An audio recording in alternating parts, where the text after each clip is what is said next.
Com a prisão do ex-presidente Jair Bolsonaro, o futuro do chamado bolsonarismo tem sido testado e colocado em xeque. Com diversos cenários possíveis, todos eles envolvem, não tem como não deixar de envolver, a disputa de quem, de fato, vai ocupar o lugar de Bolsonaro. Condenado a 27 anos de prisão pelo STF por participar de um plano de golpe de Estado, o ex-presidente deve estar fora da disputa eleitoral do próximo ano, mas não vai ficar de fora de lado na escolha de quem vai assumir a liderança do bolsonarismo. Larissa, a família Bolsonaro não quer perder aquilo que teve, por esse motivo até a família não deve deixar de se posicionar na disputa do próximo ano, mas nesse embate, pelo que a gente tem acompanhado, né, tem fugido um pouco do controle da família Bolsonaro, o que não tem deixado que o Bolsonaro possa cobrar algo para aquele que vier ocupar a cadeira do ex-presidente, esse lugar do bolsonarismo. Hoje, com o Bolsonaro menos ativo, até mesmo se a gente for comparar quando o Lula esteve preso em 2018, quem que vai poder ocupar de fato esse vácuo? Porque a gente vê um grupo que não tem interesse genuíno em um Bolsonaro e na sua liberdade, mas também quer absorver também todo o eleitorado antes do presidente, quem apoiava ele. Quem que vai poder ocupar esse vácuo?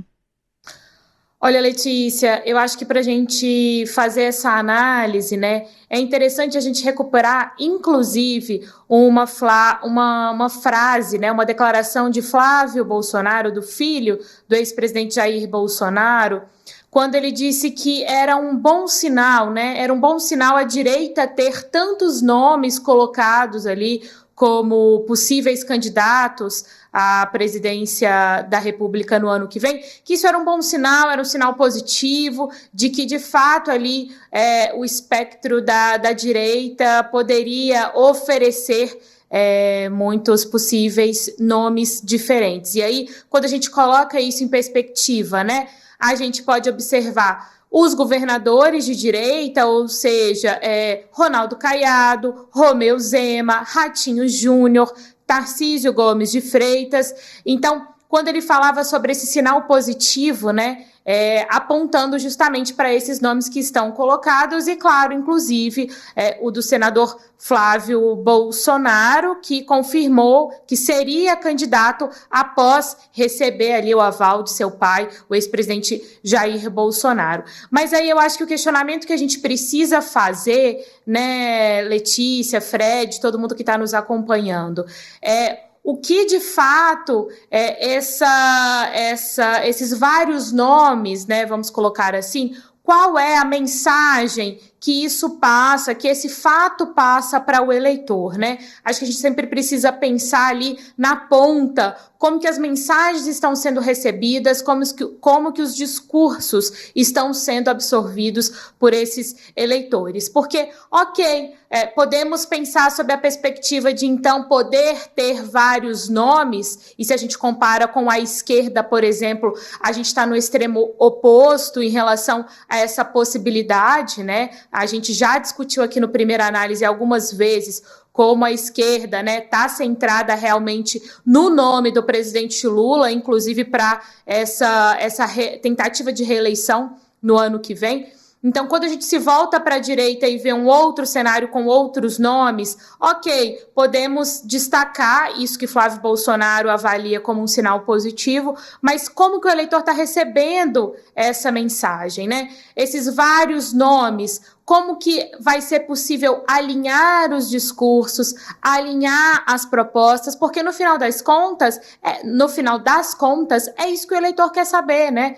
Apesar de já termos uma polarização muito histórica, né? Se a gente pega aí os últimos anos, os últimos pleitos, se a gente já tem essa polarização muito definida no Brasil e que gera consequências e impactos diversos, a gente também precisa pensar que tem uma parcela do eleitorado que, para além de estar ali alinhado a alguma ideologia, ele também quer ouvir propostas, ele quer saber ali da proposta para a segurança pública, para outros fatores, para outras questões também muito importantes, como a economia ali, né, a realidade dos preços dos alimentos, por exemplo. Então, eu fico pensando, se a direita continuar, né, digamos, bancando que tem vários nomes e dificultando essa definição final, apesar de já termos esse anúncio de Flávio Bolsonaro como o candidato da direita, né, na disputa à presidência da República, mas se de fato a direita for caminhar com o nome de Flávio, ou se a direita for caminhar com outro nome, né, quando os partidos que compõem, principalmente o PL, mas os partidos que podem compor esse apoio, quando de fato vão cravar esse nome. E aí a gente se questiona, vai ser possível já apresentar para o eleitor um discurso alinhado? Já apresentar para o eleitor ali a certeza daquele nome, daquele programa de governo? Porque é isso que a gente precisa questionar, né, Letícia? É esse ponto também que a gente precisa levantar. Então, volto num questionamento que a gente já se fez aqui, né? Qual que vai ser essa estratégia, pensando que 2025, 2026 está logo ali, né? Nós estamos aí já quase na virada do ano e é preciso pensar de fato como que esses nomes, como que esses partidos vão se posicionar, né, Letícia? Larissa, você falou essa questão do Flávio Bolsonaro, né, que foi o escolhido pelo ex-presidente, mas aí a dúvida e a Michelle Bolsonaro? Todas as pesquisas mostravam até então que, politicamente, eleitoralmente falando, ela era mais forte entre os filhos. Foi escanteada no meio disso tudo, porque a gente chegou até a ter uma disputa ali, que ficou escancarada, pública, de uma disputa entre ela e os filhos do Bolsonaro. Bolsonaro tá preso, não pode entrar, não entra no meio disso tudo, e a gente viu essa disputa. Michelle foi escanteada, onde que ela fica no meio disso tudo? Olha, Letícia, se a gente é importante a gente analisar, né, como que o posicionamento da Michelle Bolsonaro desde que o marido, o ex-presidente Jair Bolsonaro, foi preso, né? A gente se questionava muito sobre como ela iria fazer ali a ponte em relação, inclusive, a debates que envolvessem a política propriamente dita, né? Assim, em relação à eleição, em relação a outras decisões que precisariam ali terem o envolvimento, de repente, do ex-presidente Jair Bolsonaro. E se a gente pega os aliados próximos ali de Bolsonaro, todos sempre falando que, por exemplo, o nome para a disputa presidencial só seria anunciado e definido depois que Bolsonaro batesse o martelo, ou seja, né, depois que tivesse ali o aval do ex-presidente. Mas aí, voltando para o assunto Michelle Bolsonaro, né, a gente viu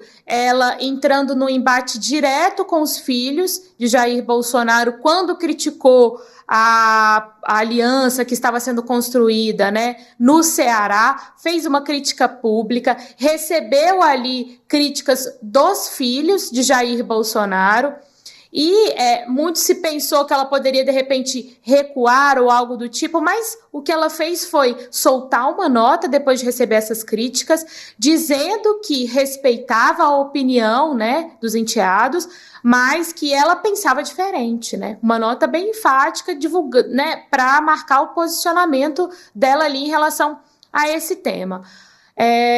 Logo depois, depois daquela, né, das semanas de visitas ali dos filhos, a gente viu, inclusive, pedidos de desculpas a Michelle e tudo mais, tentando melhorar um pouco ali aquele ambiente, aquele clima que realmente ficou um pouco estremecido entre eles. Passou um tempo, Michelle Bolsonaro acabou ali, o PL, inclusive, confirmou, né, fez essa confirmação, oficializou essa confirmação do afastamento de Michelle Bolsonaro da presidência do PL Mulher por questões de saúde, né? Por questões de saúde, mas não definindo um tempo, não definindo quando ela voltaria, mas, por exemplo, passando o evento que estava marcado para o dia 13 de dezembro para o ano que vem, né? Ou seja, para 2026. Então, né, sem um tempo definido, sem algo muito pré-estabelecido, ou pelo menos não foi divulgado, não foi anunciado. Então, a sensação que se tem neste momento é, de fato, assim, de um passinho, nem vou dizer um passinho para trás, vou colocar assim um passinho para o lado da ex-primeira-dama, diante do embate que a gente viu ali com os filhos de Jair Bolsonaro. Então, a gente pode questionar, por exemplo, Letícia e Fred, se isso também não é uma estratégia no sentido de esperar um pouco, né, as coisas se organizarem mais, essas definições ganharem mais corpo, em relação principalmente não só à disputa pela presidência da República no ano que vem, mas para que as alianças estaduais fiquem mais certas, para depois, talvez, ela voltar a ter essa atividade política mais intensa, inclusive, né, divulgando ali seus posicionamentos a respeito de ações relacionadas ao PL. Então, a sensação que dá é essa, né, de um passo para o lado no sentido de aguardar essas definições ficarem um pouco mais claras, para então depois a gente observar se de fato ela volta para essa atividade política, né, que estava bastante intensa e acabou, né, tendo como resultado essas trocas de opiniões e avaliações em relação ao PL, essas trocas públicas de avaliações sobre ações, atitudes do PL nessas últimas semanas. Larissa, estando ou não com o nome nas urnas, a gente percebe que pela movimentação ao longo de 2025 e a sinalização para 2026, que nós vamos continuar com uma eleição entre Lula e Bolsonaro, né? A gente vê que tanto a articulação do grupo familiar quanto a articulação dos governadores aliados leva em conta exatamente aquela constatação das pesquisas eleitorais de que Lula tem uma base de mais ou menos 1/3 da população de eleitorado fixo e Bolsonaro também tem 1/3 de eleitorado fixo no nome dele, né? A gente vê que além disso, nós temos também que toda essa movimentação ao longo do ano, com o julgamento, a proposta de anistia, a definição de um candidato, tudo isso consumiu muito tempo e acabou pulverizando a escolha de um candidato da direita, enquanto o campo do governo nunca discutiu essa questão, até porque não discutiu isso ao longo de quase toda a trajetória da abertura. É uma crítica, né? Que de não fazer um sucessor mesmo, o presidente Lula, a esquerda de não ter um sucessor, ser a única opção, o presidente Lula. Exatamente. Então, o que a gente vê, assim, nós devemos ter mais um ano, né, eleitoral de disputa polarizada, né, com o ex-presidente Jair Bolsonaro também sendo fiel. Agora, a gente tem que tentar balizar para esse próximo ano o que ele é capaz de transferir para o candidato dele de voto e o que a gente já viu em outras eleições, principalmente no legislativo, o que o afastamento em relação a ele tem de custo eleitoral. A gente lembra do Frota, da Joyce Hasselmann, que perderam eleições, foram de grandes votações até derrotas muito fortes, justamente por terem se virado contra o ex-presidente, né? Eu queria ver contigo exatamente isso. Será que, pelas perspectivas das últimas pesquisas, nós podemos sinalizar para esse caminho realmente e tentar imaginar se vai ser mais um ano se confirma essa minha hipótese de que é mais um ano de disputa polarizada? Olha, Fred, eu acho que esse é um ponto muito interessante que você traz, né?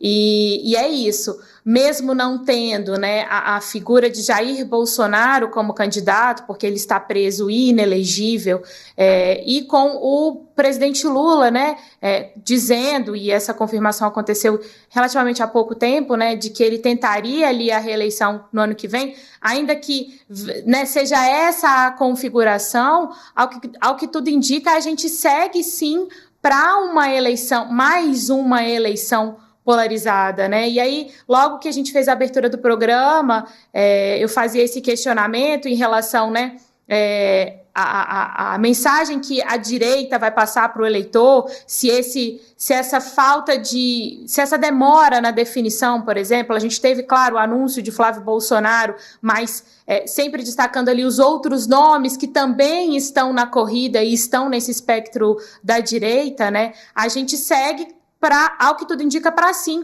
uma eleição polarizada. Mas, Fred, também a gente pode lembrar das últimas pesquisas,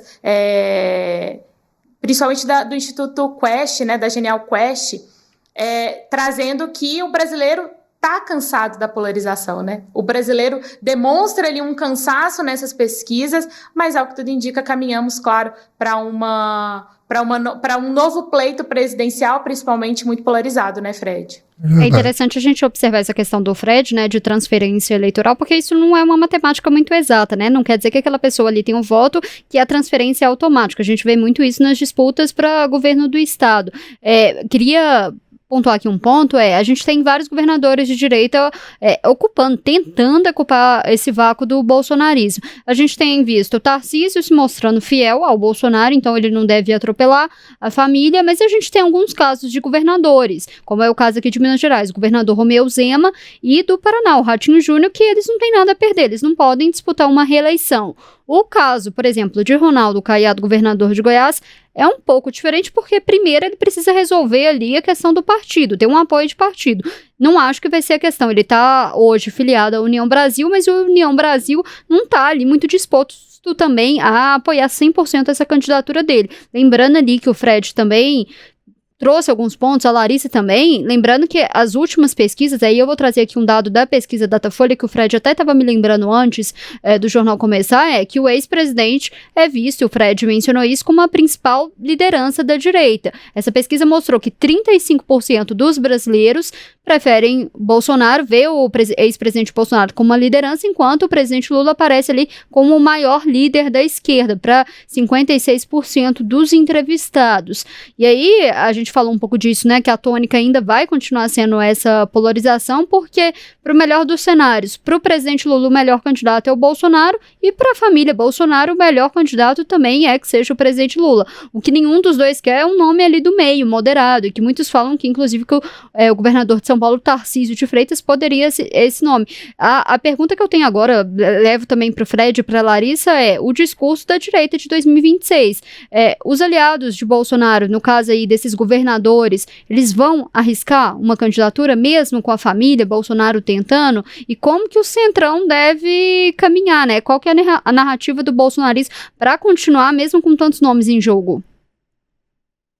Olha, Letícia, começando aqui, depois eu passo a bola para o Fred, né? Acho que sobre o posicionamento do Centrão, a gente pode pegar a primeira reunião feita por Flávio Bolsonaro, alguns dias depois de ter anunciado que seria candidato à presidência da República, a reunião que ele fez na casa dele, que contou ali com a presença de Ciro Nogueira e também com Antônio Rueda, para discutir apoios, né, possíveis apoios à sua candidatura, ou seja, apoios ali dos partidos do Centrão para a sua candidatura à presidência da República, que essa reunião que teve como um dos convidados Marcos Pereira do Republicanos, mas que ele acabou não comparecendo, né? Então, é preciso destacar que também a ausência dele diz muito de um posicionamento também do Centrão. Pode dizer muito de um posicionamento do Centrão no sentido de peraí, né? Vamos entender primeiro o que está acontecendo, vamos compreender, né, esse anúncio, por exemplo, de Flávio Bolsonaro, entender as reações não só na economia, mas no universo político como um todo, para depois, de fato, a gente entrar nessas negociações e nessas articulações mais práticas, como essas reuniões, enfim. Mas eu acho que a gente pode citar como exemplo, né, de como o Centrão também vai aguardando certas definições, até porque o Centrão sabe como é importante, né, como o apoio dos partidos que compõem o Centrão é importante em um contexto de eleição, e quando a gente pensa numa eleição presidencial nem se fala. Então, os partidos que compõem o Centrão têm noção da importância e, né, ao que tudo indica, também aguardam ali definições mais claras, porque depois dessa primeira reunião na casa de Flávio Bolsonaro, os líderes saíram dizendo que iriam levar a questão para dentro do partido, para um debate dentro do partido. Então é importante também a gente destacar esse ponto, né, Fred? Sim, e tem uma coisa que a gente tem visto, você citou, Letícia citou também, desse desgaste da polarização, você vê que isso já está começando a migrar para os partidos. O PSDB, que enfraqueceu muito em relação à força que tinha quando ele era um dos polos da disputa presidencial, ele já está lançando a movimentação dele para 2026 como nem Lula nem Bolsonaro. Outro partido que tem baseado muito seus discursos nas peças tem sido o MDB. né? E vamos ver como que isso vai acabar avançando para os outros partidos também, porque já tem um bom tempo que não aparece um candidato viável de terceira via. O último que despontou, ele teve uma trajetória muito curta como isso, que foi o Eduardo Campos, né? Não sei se você lembra, na eleição do Bolsonaro, em que ele participou de uma entrevista no Jornal Nacional à noite. Houve uma belíssima repercussão, assim, ele começou a ganhar corpo, a gente viu essa movimentação, mas praticamente em 48 horas aconteceu o acidente e ele morreu. Né? O filho dele, inclusive, é sempre muito cotado ali para assumir o campo da esquerda, né? Exatamente, mas ele ainda está muito centrado em Pernambuco, né? Ele ainda é uma figura jovem e ainda muito centrado na política pernambucana. Nós tivemos algum ensaio dessa movimentação também com Marina Silva, que acabou sendo engolida pelo governo Lula, da mesma forma que aconteceu com Simone Tebet, né, na última eleição, que ela também ela não chegou a despontar como uma terceira via. Mas no final da eleição ela apareceu ali, teve grande destaque e a gente viu ela agora no governo dando uma desaparecida até, né? Sim, no final da campanha ela recebeu ela foi vista com muita simpatia como uma alternativa, né, e ganhou muita força. Nos debates ela mostrou essa força. Então, essa busca dos partidos, além desse sentimento do eleitorado, a gente pode ver isso também como uma sinalização que tanto a esquerda quanto a direita vão precisar prestar atenção agora em 2026. Até porque tem uma coisa que a gente não pode esquecer, é que a eleição, com a fragmentação do número de candidatos, quem tiver um maior conhecimento e conseguir mais de 50% dos votos, ele leva no primeiro turno e não tem essa discussão de união dos campos para o segundo turno. Ele já levou no primeiro turno. Então tudo isso são cálculos que os partidos vão precisar fazer ao longo desse ano agora que começa. Só para a gente fechar esse tema, né, o questionamento que eu queria deixar aqui para todo mundo é quanto tempo também vai durar essa candidatura do senador Flávio Bolsonaro, né? E eu escutei, inclusive, ali de alguns aliados do ex-presidente aqui em Minas Gerais, e um temor ali também de aliados do ex-presidente de outros partidos o entendimento rifaram a Michele Bolsonaro. Se rifaram a própria ex-primeira-dama, por que não vão rifar os governadores de direito ali? Então é um temor, que a Michele, a gente discutiu isso, acabou ali ficando em segundo plano da família, então tem um temor, e aí até quando, a minha pergunta até quando vai durar essa candidatura de Flávio Bolsonaro, e se de fato ela vai ser viável, porque quanto mais tempo ela durar, mais a gente vai ver essa divisão ali da direita, e pelo bolsonarismo, até que ponto que essa divisão é bom ali para a direita.